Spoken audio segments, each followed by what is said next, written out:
Hello, and welcome to the Indicator 13 Compliance Module 2. Today's module focuses on age-appropriate transition assessments. At this time, if you have not already, we are asking that you take the pretest. Please either click on the QR code or type in the SurveyMonkey URL code to take that test, and stop the video at this time. Start the video whenever everyone has completed taking the pretest.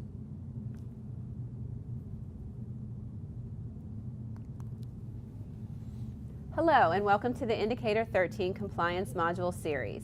Today's module focuses on Module 2, Age-Appropriate Transition Assessments. The purpose of Indicator 13 Compliance Module Series is to enhance practices for writing compliant transition-based IEPs and to broaden the foundation for effective practices related to Indicator 13 of the State Performance Plan. Today's module, Module Number 2, focuses on question 289 of the Cyclical Monitoring for Continuous Improvement file review topic. And again, that is age-appropriate transition assessments. So here's the question. Is there evidence that the measurable post-secondary goals were based on age-appropriate transition assessments?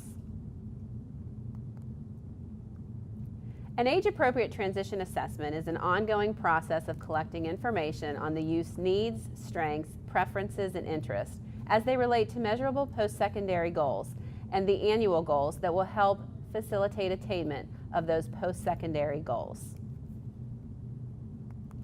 So when we talk about assessment and what it is a process of gathering relevant information to plan, evaluate, and make decisions, both academic as well as transition and career related. Information that is obtained through assessment can be gathered from multiple people and places over a period of time. I think it's important to note that assessment should not always look the same for all students, and assessment is not just a test. It is a variety of means of obtaining information regarding a student. Transition assessment is also a process, and when we do training, and especially when we look at Indicator 13 training, we look at it being a three-step process. The first step in this process is to identify the student's interests and preferences. This would be what that student wants to do once they leave school, what type of competitive employment they want to engage in, what type of training is needed in order to obtain that employment, and then how they want to live independently in the community. Types of interest and preference assessments could include things such as a self-directed search, going on to PA Career Zone, and looking at some of those assessments. But these are assessments regarding what that student would like to do someday. Based upon those both formal and informal interest and preference assessments, then it can be determined what that student's post-secondary goals would be. So again, looking at, say, a student wants to go in to be a nurse. That would be their competitive employment goal. Then one would look at what types of post-secondary education training is needed to obtain that employment, and then again, how they are, or what supports they might need to live independently in the community once they graduate. Once those two areas have been determined, then it's looked at regarding what are the students' academic areas, their abilities, their aptitudes. So then that assessment is looked at. So how does the student do in reading, writing, math? What are their functional skills like? And then in transition, what we're looking at is, and it's something called a gap analysis. So if the student in the example I just used wanted to be a nurse, where is that student functioning as far as their reading and math goals? If a student is reading and math goal levels are around the 8th grade level, and then with supports, that seems like that would make sense for that student to then pursue training in some type of healthcare field around nursing. However, if that student is functioning around the 2nd grade level, and say they're in 10th or 11th grade, and they're functioning at that 2nd grade level in reading and math, it might be something that needs to be taken back and looked at as far as, would nursing make the most sense for that student, or do we really need to look at some other areas of healthcare that might be more appropriate for that student? The other thing, though, at that point is looking at what is happening academically with that student and what supports are being provided. Say the student does have an issue with reading comprehension, and what are we doing to support them? So that type of academic assessment can be really helpful and influence what we're doing in supporting that student's post-secondary goals. So when we look at defining transition assessment, what it is an ongoing process. It is individualized. Not every student should be given the same assessments. We should be looking at the ability levels of the students we're working with, as well as their interest levels as far as what assessments are given. It should, again, be based on the students, their strengths, their interests, their goals. We should also be increasing the students' awareness of themselves and what they're able to do and want to do once they leave school. And it should be used to develop the appropriate post-secondary goals. Transition assessment is not, again, the same for all students. It shouldn't be something that is only done once a year. The IEP is coming up, so everybody gets given their transition assessments, and that's it. Nothing else is done for the rest of the year. It should be an ongoing process. It should not only be done just to complete the IEP form. It should be something, again, to influence what the student is doing, whether we're talking about the interest and preference assessments or we're talking about the academic assessments. And it also should not only be the responsibility of the special education teacher. And I think that's especially true when we're looking at academic assessments. It really should engage all those individuals involved in educating that student. So there are two types of transition assessments. There are formal assessments, which typically involve using a standardized procedure, and results can be compared to other students. And these are typically the commercially produced assessments. There are online versions of formal assessments also. Informal assessments allow for assessments of students' performance over time. These are usually teacher-made assessments or a provider-made, like an agency-made assessment. Usually informal assessments are used when a student is in a job site. These could take the form of checklists or task analysis types of sheets. But it's important to note that you need to use both formal and informal assessments in the secondary transition process. When we gather information through assessment, first of all, it is gathering information directly from the youth, the student themselves. As we mentioned, these could be done with formal assessments, usually commercially made assessments, but also through interviews, surveys, some web-based type of assessments or online assessments, through questionnaires, checklists. I think it's important to note, though, that it should not only be an interview that's done with the student. Students really, they only know what they know. So if you ask a student what they want to do once they're out of school, they're only going to give you that information that they have. Opposed to if you're using a more formal assessment, it can provide additional insight on these are other types of job possibilities. So it's important to use that combination. We can also gather information from the other folks involved in the IEP team, so from their parents, their family members, as well as other educators that may be working with that student. So the general education teacher or the special education teacher, if it's the transition coordinator that's working directly with the youth. Information from the occupational therapist or the physical therapist, that is all pertinent information. If the student has a job coach and is out on a job-based placement, that information is vital to be included in that assessment piece. Information can also be gathered from the work sites or the community-based experiences the student is involved with. So from situational assessments or from employer observations, job shadowing or volunteer opportunities. It's important, regardless of how we're gathering this assessment data, whether it's formal or informal, from the student as the person providing the information or the family or the educational staff, that information is interpreted and it's utilized.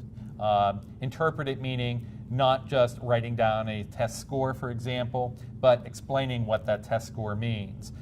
Going into some details as far as what those results from that given assessment, whether it's informal or formal, mean. And then utilizing that information in the planning process, be that part of the IEP or other types of transition planning.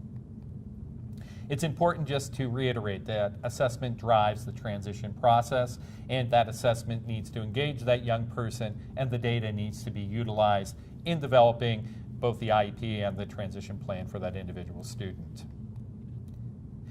We're often asked where different types of assessment information can be found, and we have two really wonderful resources in our state.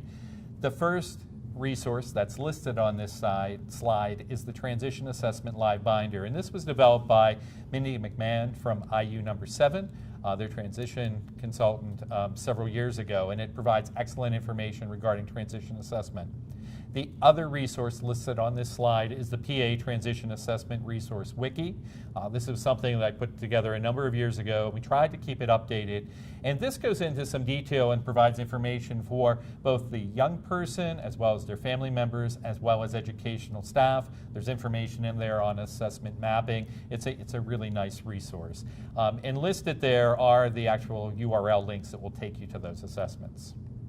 And with that, I know we have a couple questions regarding assessment. Paula? Thanks, Michael. So to take it a little bit beyond compliance, when updating the transition assessments, do teachers have to use the same assessments that they've used year after year, or can they use a variety of different assessments? Yeah, it's actually recommended that they're using different assessments each year. And there are so many different assessments, both formal and informal, out there, that they really should look at utilizing different assessments each year. And one of the recommendations we have for a school district or a charter school is to map out the assessments that they're using. And basically what we mean by that is starting at, say, 7th or 8th grade, usually that's age 14 for students, looking at what assessments are given, both the interest and preference assessments as well as the academic assessments, and then listing those out all the way through 12th grade. That way you can get a really nice visual picture of what actually is used at each grade level. And I think that's also then helpful, say, for example, I'm an 11th grade teacher, to know that the expectation is these assessments were given to that student up to this point. So if someone's listening to this and they say, oh, this would be great for our district to do, they could contact their Patton or IU consultants to help them with this process. Oh, exactly. Yeah. And you can get more information, as I mentioned before, on the assessment wiki. Mm-hmm. There is actually a tab on mapping, and they can look at what a couple of our districts that we've worked with in the past have done around that topic. Terrific. Great. So how does an educator know if they've used enough transition assessments or even appropriate transition assessments? And I think it really does depend, and I know people hate when we say that, but it really depends on the individual student.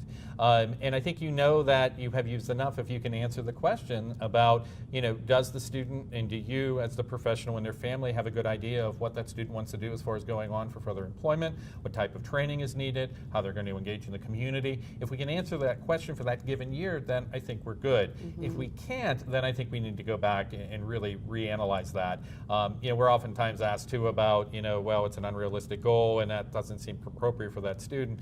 I think the answer to that is additional assessment to see what would make the most sense. And that was my next question to you, is what if they have these unrealistic goals? They want to be an NFL star or a pilot, and we can't just utilize maybe our own knowledge to say we don't think they can, or we don't think they have the ability to. So your recommendation is just additional assessments so you have the data in front of you to say Correct.